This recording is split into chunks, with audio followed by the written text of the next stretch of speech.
آج ہم ایک ایسے موضوع کی گہرائی میں اتر رہے ہیں جو تعلیم کے میدان میں میرا خیال ہے ہر کسی کو کسی نہ کسی طرح متاثر کرتا ہے۔ استاد ہوں، طالب علم، والدین یا پالیسی بنانے والے۔ جی بالکل۔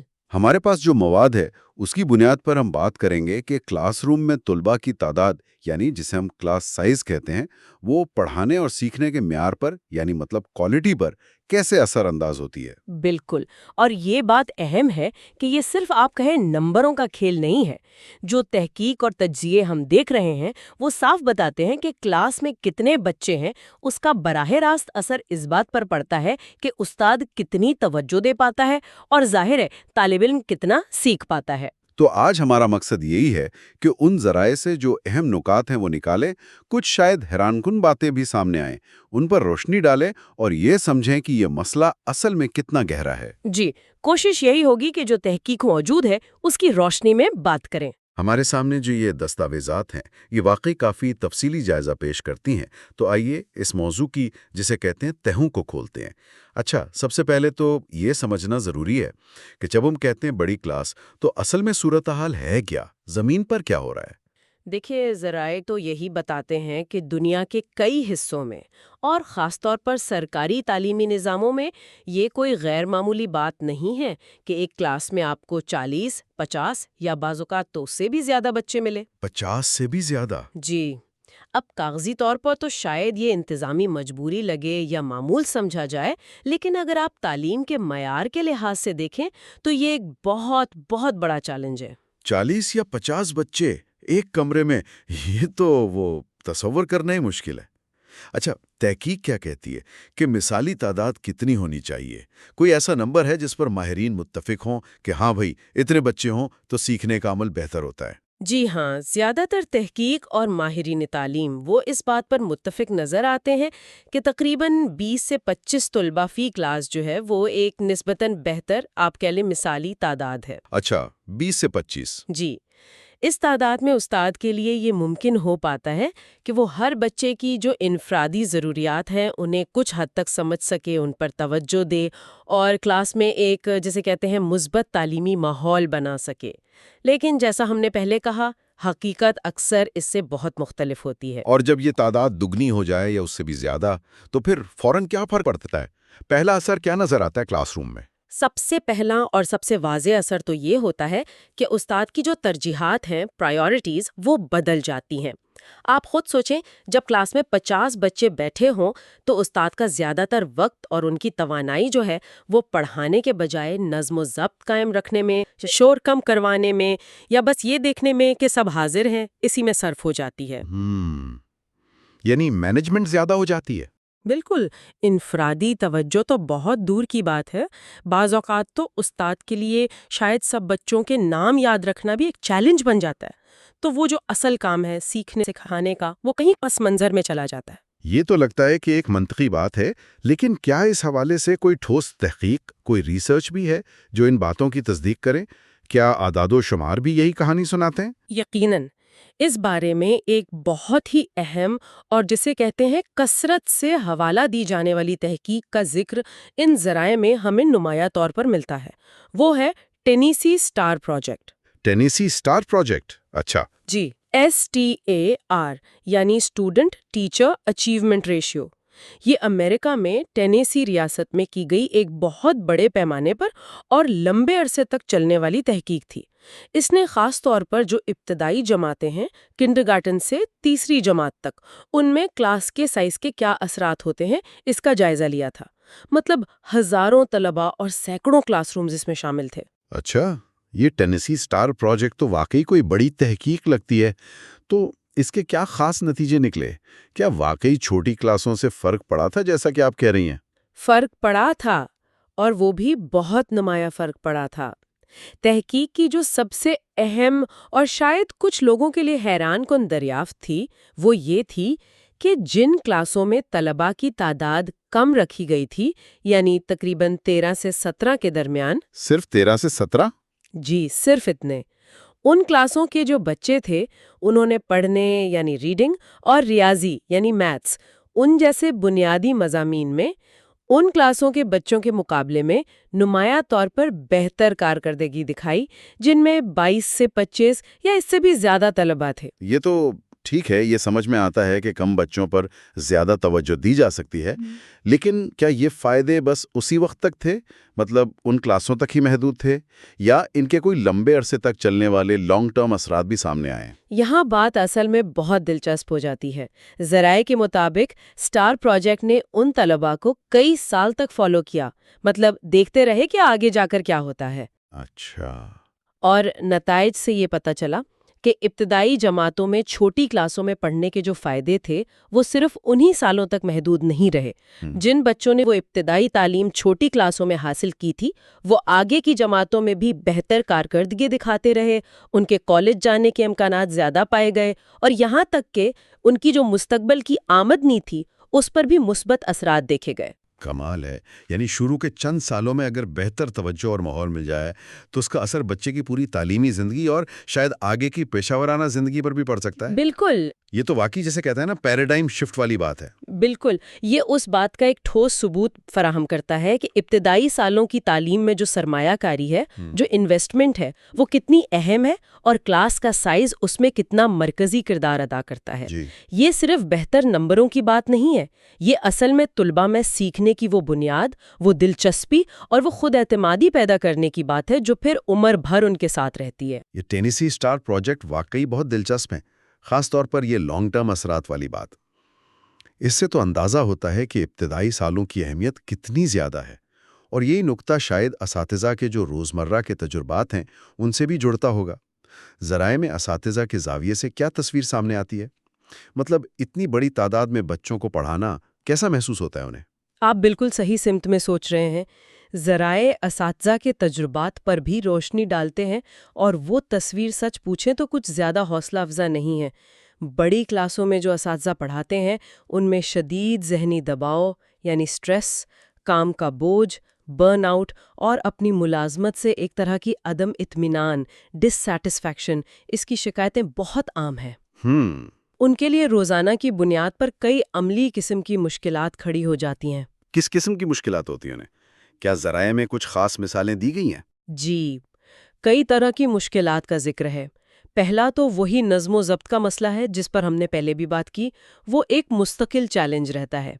دوسرا بڑا چیلنج ہر طالب علم کے کام کو جانچنا اور اس پر فیڈ بیک دینا ہے۔ آپ ذرا تصور کریں، 50 بچوں کی کاپیاں ہیں یا اسائنمنٹس ہیں، ان کو باقاعدگی سے چیک کرنا اور پھر ہر ایک کو کوئی بامعنی رائے دینا، یہ کتنا وقت لینے والا اور مشکل کام ہے۔ یقیناً۔ تیسرا اور شاید تعلیمی لحاظ سے سب سے اہم وہ یہ ہے کہ ہر کلاس میں مختلف ذہنی سطح اور سیکھنے کی رفتار رکھنے والے بچے ہوتے ہیں۔ کوئی جلدی سیکھتا ہے، کوئی آہستہ۔ بڑی کلاس میں استاد کے لیے یہ تقریباً ناممکن ہو جاتا ہے کہ وہ اپنی پڑھانے کے طریقے کو ان تمام انفرادی ضروریات کے مطابق ڈھال سکے۔ صحیح۔ وہ مجبوراً ایک ہی رفتار سے پڑھاتا ہے، جس کا نتیجہ یہ ہوتا ہے کہ کچھ بچے پیچھے رہ جاتے ہیں اور کچھ شاید جو تیز ہوتے ہیں وہ بوریت محسوس کرنے لگتے ہیں۔ ذرائع میں ایک جگہ ایک استاد کے تجربے کا جو خلاصہ دیا گیا ہے وہ اس کیفیت کو بڑی اچھی طرح بیان کرتا ہے۔ ان کا کہنا تھا کہ جب آپ کے سامنے 50 طلباء بیٹھے ہوں تو آپ بنیادی طور پر ایک استاد نہیں بلکہ ایک کراؤڈ کنٹرولر یا مینیجر ہوتے ہیں۔ آپ کا مقصد پڑھانا کم اور صورتحال کو قابو میں رکھنا زیادہ ہوتا ہے۔ بالکل، یہ جملہ آپ کہہ لیں مسئلے کی جڑ تک پہنچتا ہے۔ نتیجہ کیا نکلتا ہے کہ وہ جو تخلیقی، دلچسپ اور طلباء کو واقعی شامل کرنے والے تدریسی طریقے ہوتے ہیں، کریٹیو ٹیچنگ میتھڈز جنہیں کہتے ہیں، ان کی گنجائش بہت ہی کم رہ جاتی ہے۔ استاد مجبوراً لیکچر کے روایتی طریقے پر زیادہ انحصار کرتا ہے، جو شاید سب سے کم مؤثر طریقہ ہے۔ اور اس ساری بھاگ دوڑ میں وہ طلباء جو ذرا خاموش طبع ہوتے ہیں، جو سوال پوچھنے سے جھجکتے ہیں یا جنہیں سمجھنے میں تھوڑا زیادہ وقت لگتا ہے، وہ اکثر نظر انداز ہو جاتے ہیں۔ ان کی مشکلات کی نشاندہی کرنا اور پھر ان کی مدد کرنا یہ بہت مشکل ہو جاتا ہے۔ استاد کی یہ مجبوریاں ظاہر ہے پھر طلباء تک بھی پہنچتی ہوں گی۔ ان کے سیکھنے کے تجربے پر، ان کی لرننگ پر اس کا کیا اثر پڑتا ہے؟ مواد میں اس بات کا ذکر ہے کہ سیکھنے کا پورا ماحول ہی بدل جاتا ہے۔ یقیناً طلباء پر اس کے گہرے اور کئی منفی اثرات ہوتے ہیں۔ ذرائع کے مطابق سب سے پہلی بات تو یہ ہے کہ سیکھنے کا جو ماحول ہے وہ کم ذاتی، لیس پرسنل اور زیادہ رسمی، فارمل ہو جاتا ہے۔ وہ جو ایک انفرادی تعلق ہوتا ہے استاد اور شاگرد کا، وہ بن نہیں پاتا۔ اچھا۔ شرمیلی یا کمزور طالب علم وہ سوال پوچھنے یا کسی بحث میں حصہ لینے سے ہچکچاتے ہیں۔ انہیں ڈر ہوتا ہے کہ اتنے سارے لوگوں کے سامنے کہیں ان کا مذاق نہ اڑایا جائے یا وہ کوئی غلطی نہ کر دیں۔ دوسری طرف وہ چند طالب علم جو زیادہ پر اعتماد یا باتونی ہوتے ہیں، وہ اکثر پوری کلاس کی گفتگو پر حاوی ہو جاتے ہیں، جس سے باقی بچوں کو موقع ہی نہیں مل پاتا۔ یعنی سیکھنے کے جو برابر مواقع ملنے چاہیے وہ کم ہو جاتے ہیں۔ بالکل، استاد کے ساتھ انفرادی طور پر یا چھوٹے گروپ میں بات چیت کا موقع تقریباً نہ ہونے کے برابر ہوتا ہے، اور یہ انفرادی رابطہ اور توجہ یہ طلباء کی حوصلہ افزائی اور ان کی دلچسپی برقرار رکھنے کے لیے بہت ضروری ہوتی ہے۔ جب یہ نہیں ملتی تو بہت سے طلباء آہستہ آہستہ لا تعلق یعنی ڈس انگیج ہو جاتے ہیں۔ ان کا سیکھنے کا عمل زیادہ تر غیر فعال یعنی پیسو ہو جاتا ہے۔ غیر فعال سیکھنا، اس کا مطلب ہے کہ وہ معلومات کو صرف جیسے وصول کر رہے ہیں، اس پر کوئی عمل نہیں کر رہے یا اسے اپنا نہیں بنا رہے۔ اس کے مزید کیا نتائج نکلتے ہیں پھر؟ اس کے کئی نتائج ہیں، جیسا کہ پہلے بھی ذکر ہوا۔ فیڈ بیک ملنے میں بہت تاخیر ہوتی ہے یا بعض اوقات سرے سے ملتا ہی نہیں۔ طالب علم کو بروقت یہ جاننے کا موقع نہیں ملتا کہ وہ کہاں غلطی کر رہا ہے اور اسے کیسے بہتر کر سکتا ہے۔ صحیح۔ اس سے غلط فہمیاں پختہ ہو سکتی ہیں۔ دوسرا، وقت کے ساتھ ساتھ اچھی کارکردگی دکھانے والے اور کمزور طلباء کے درمیان جو تعلیمی فرق ہے، اچیومنٹ گیپ، وہ مزید بڑھتا جاتا ہے، کیونکہ کمزور طلباء کو وہ اضافی مدد نہیں مل پاتی جس کی انہیں ضرورت ہوتی ہے۔ اور اگر ہم اسے ذرا وسیع تناظر میں دیکھیں تو یہ صرف امتحان میں نمبروں کا معاملہ نہیں ہے۔ اچھا۔ یہ طالب علم کی تنقیدی سوچ، کرٹیکل تھنکنگ، مسئلہ حل کرنے کی صلاحیت، پرابلم سالونگ سکلز، اور یہاں تک کہ ان کی سماجی مہارتیں، سوشل سکلز، ان سب کی نشوونما کو بھی متاثر کرتا ہے، کیونکہ وہ فعال شرکت سے سیکھتے ہیں، صرف سننے سے نہیں۔ یہ تو واقعی ایک سنگین تصویر بنتی ہے۔ نظم و ضبط کے مسائل، اساتذہ پر بے پناہ دباؤ، طلبہ کی عدم دلچسپی اور یہ بڑھتا ہوا تعلیمی فرق، تو کیا ذرائع اس آپ کہیں دلدل سے نکلنے کا کوئی راستہ بھی بتاتے ہیں؟ کیا اس صورتحال کو بہتر بنانے کے لیے کچھ عملی اقدامات، کچھ پریکٹیکل سٹیپس بھی تجویز کیے گئے ہیں؟ جی ہاں، ذرائع اس مسئلے کی سنگینی کو تسلیم کرتے ہوئے کچھ ممکنہ حل اور حکمت عملیوں پر بھی بات کرتے ہیں، لیکن یہ بات بھی واضح ہے کہ یکدم تمام کلاسوں کا سائز کم کر دینا، خاص طور پر ترقی پذیر ممالک کے سرکاری نظاموں میں جہاں وسائل پہلے ہی کم ہیں، یہ مالی اور انتظامی طور پر ایک بہت بڑا چیلنج ہے۔ بالکل۔ اس کے لیے آپ کو زیادہ اساتذہ بھرتی کرنے پڑیں گے، زیادہ کلاس رومز بنانے پڑیں گے، مطلب مجموعی طور پر تعلیمی بجٹ میں بہت زیادہ اضافہ کرنا پڑے گا، جو ہمیشہ فوری طور پر ممکن نہیں ہوتا۔ تو اگر فوری طور پر کلاس سائز کم کرنا ممکن نہ ہو تو کیا کچھ اور کیا جا سکتا ہے؟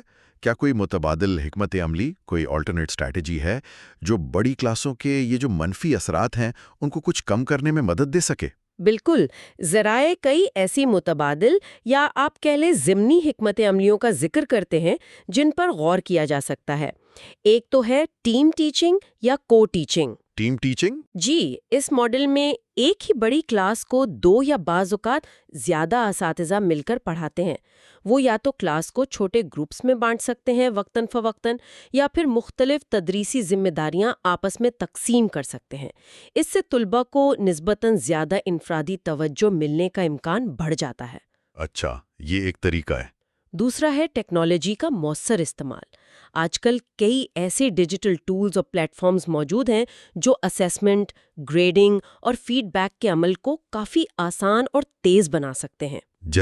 جیسے آن لائن کوئز ہیں، تعلیمی ایپس ہیں، لرننگ مینجمنٹ سسٹمز ہیں۔ یہ استاد کا جو انتظامی بوجھ ہے اسے کچھ کم کر سکتے ہیں اور طلباء کو فوری فیڈ بیک بھی دے سکتے ہیں۔ تیسرا، تدریسی معاونین یعنی ٹیچر ایڈز یا اسسٹنٹس کی فراہمی۔ اگر کلاس روم میں تربیت یافتہ معاونین موجود ہوں تو وہ استاد کے لیے بہت مددگار ثابت ہو سکتے ہیں۔ وہ انتظامی کاموں میں ہاتھ بٹا سکتے ہیں، چھوٹے گروپوں کے ساتھ کام کر سکتے ہیں یا ان بچوں کو اضافی مدد دے سکتے ہیں جنہیں اس کی ضرورت ہے۔ یہ بھی اہم ہے۔ چوتھا ہے اساتذہ کی پیشہ ورانہ ترقی یعنی ٹیچر ٹریننگ۔ اساتذہ کو خاص طور پر ایسی حکمت عملیوں اور طریقوں کی تربیت دی جانی چاہیے جو بڑی کلاسوں میں مؤثر ہوں، جیسے کلاس روم مینجمنٹ کی جدید تکنیکیں، مختلف سطح کے طلباء کو ایک ساتھ کیسے پڑھایا جائے جسے ڈفرینشیٹڈ انسٹرکشن کہتے ہیں، اور ٹیکنالوجی کا بہتر استعمال۔ صحیح۔ اور پانچواں جو شاید سب سے بنیادی ہے مگر طویل مدتی، وہ ہے پالیسی کی سطح پر وکالت یعنی پالیسی ایڈوکیسی۔ یہ ضروری ہے کہ تعلیمی بجٹ میں ترجیحی بنیادوں پر اضافہ کیا جائے اور وسائل کی منصفانہ تقسیم کو یقینی بنایا جائے۔ اس کے لیے مسلسل کوشش اور وکالت کی ضرورت ہے۔ یہ تو بہت ٹھوس اور عملی تجاویز لگ رہی ہیں۔ ٹیم ٹیچنگ، ٹیکنالوجی، معاونین، تربیت اور پالیسی۔ کیا عالمی سطح پر دنیا میں ہمیں ایسی مثالیں ملتی ہیں جہاں ان میں سے کچھ حکمت عملیوں کو کامیابی سے اپنایا گیا ہو، یا جہاں کلاس سائز کا مسئلہ بہتر طور پر منظم کیا گیا ہو؟ جی بالکل۔ ذرائع میں اکثر فن لینڈ اور جاپان جیسے ممالک کا ذکر آتا ہے۔ ان ممالک کی جو تعلیمی حکمت عملی ہے، اس میں شعوری طور پر کانشیسلی کلاسوں کا سائز چھوٹا رکھنے پر زور دیا جاتا ہے، اکثر 20-25 طلبہ یا بعض جگہوں پر اس سے بھی کم۔ اچھا۔ اور دلچسپ بات یہ ہے کہ ان ممالک میں نہ صرف کلاسیں چھوٹی ہیں بلکہ اساتذہ کو بہت زیادہ پیشہ ورانہ خود مختاری یعنی ٹیچر آٹونومی اور عزت بھی حاصل ہے۔ وہ اپنی کلاس کے لیے بہترین تدریسی طریقے منتخب کرنے میں کافی حد تک آزاد ہوتے ہیں۔ اور نتائج؟ اور نتائج ہمارے سامنے ہیں۔ یہ کوئی اتفاق نہیں ہے کہ یہ ممالک پیزا جیسے جو بین الاقوامی تعلیمی جائزے ہیں ان میں مسلسل بہت اعلیٰ کارکردگی کا مظاہرہ کرتے ہیں۔ فن لینڈ اور جاپان کی مثالیں تو یقیناً متاثر کن ہیں، لیکن پھر سکے کا دوسرا رخ بھی ہے۔ ترقی پذیر ممالک کا کیا حال ہے؟ جیسا کہ ذرائع میں پاکستان اور بھارت کا بھی ذکر ہے۔ وہاں صورتحال بالکل مختلف اور بہت زیادہ چیلنجنگ ہے۔ ان ممالک میں خاص طور پر سرکاری اسکولوں میں 40، 50، 60 یا اس سے بھی زیادہ طلباء فی کلاس ہونا ایک عام سی بات ہے۔ 60 یا اس سے بھی زیادہ؟ جی، وسائل کی شدت کی کمی ہوتی ہے، اساتذہ اکثر کم تربیت یافتہ ہوتے ہیں اور ان پر کام کا بوجھ بہت زیادہ ہوتا ہے۔ تو یہ جو موازنہ ہے، فن لینڈ، جاپان بامقابلہ پاکستان، بھارت، یہ بہت واضح طور پر دکھاتا ہے کہ تعلیمی نتائج کا فرق صرف نصاب یا امتحانی نظام پر ہی منحصر نہیں ہے بلکہ جڑا ہوا ہے۔ یہ موازنہ واقعی ایک بہت اہم سوال اٹھاتا ہے جو ذرائع میں بھی آپ کہہ لیں چھپا ہوا ہے، کہ یہ جو وسائل کی تقسیم ہے اور جو تعلیمی پالیسیاں ہیں وہ تعلیمی مساوات یعنی ایجوکیشنل ایکویٹی کو کیسے یقینی بناتی ہیں یا کیسے متاثر کرتی ہیں۔ کیا ہم واقعی تمام بچوں کو، چاہے ان کا پس منظر کچھ بھی ہو، معیاری تعلیم حاصل کرنے کا ایک جیسا موقع فراہم کر رہے ہیں؟ بالکل۔ یہ محض ایک انتظامی یا لاجسٹک مسئلہ نہیں ہے، یہ بنیادی طور پر انصاف اور مساوات کا سوال ہے۔ بالکل۔ کلاس کا سائز براہ راست اس بات کا تعین کرتا ہے کہ ہر بچے کو کتنی معیاری توجہ اور سیکھنے کا کتنا اچھا موقع مل رہا ہے۔ بالکل۔ جب تک ہم اس مسئلے کو سنجیدگی سے حل نہیں کرتے، ہم اپنی آنے والی نسلوں کی جو صلاحیتیں ہیں ان کو پوری طرح نکھارنے میں شاید ناکام رہیں گے۔ تو آج کی یہ ساری تفصیلی گفتگو کا اگر ہم لب لباب نکالیں تو کیا ہے؟ ہم نے فراہم کردہ مواد کی روشنی میں دیکھا کہ کلاس کا سائز صرف ایک نمبر، ایک ہندسہ نہیں ہے۔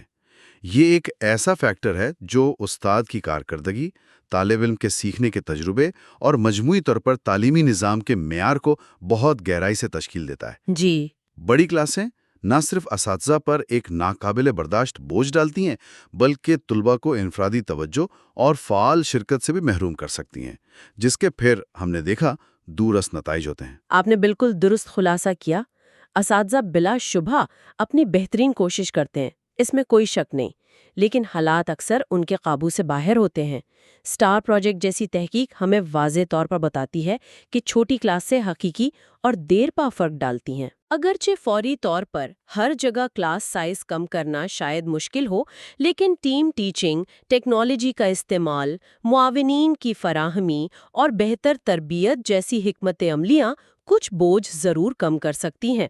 تاہم اصل اور پائیدار بہتری کے لیے قابل انتظام کلاس سائز، بہتر وسائل اور ایک مضبوط پالیسی عزم یہ سب ناگزیر ہیں۔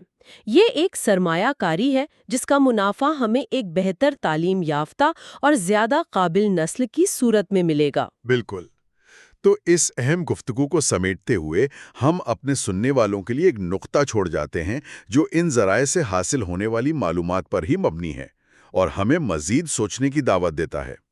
یہ جاننے کے بعد کہ وسائل اور کلاس سائز کا تعلیم کے معیار پر اتنا گہرا اور دیر پار اثر ہے، اگر ہمیں مقامی سطح پر اپنے اسکولوں یا اپنی کمیونٹی میں تعلیمی معیار کو بہتر بنانے کے لیے کوئی ایک سب سے مؤثر پہلا قدم اٹھانا ہو تو وہ کیا ہونا چاہیے جس پر فوری توجہ مرکوز کی جائے؟ یہ ایک ایسا سوال ہے جس کا جواب شاید ہر علاقے، ہر اسکول کے لیے تھوڑا مختلف ہو، لیکن اس پر غور کرنا، اس پر بات چیت کرنا اور پھر عمل کرنا یہ بہت ضروری ہے۔ یہ ہم سب کی ایک اجتماعی ذمہ داری ہے۔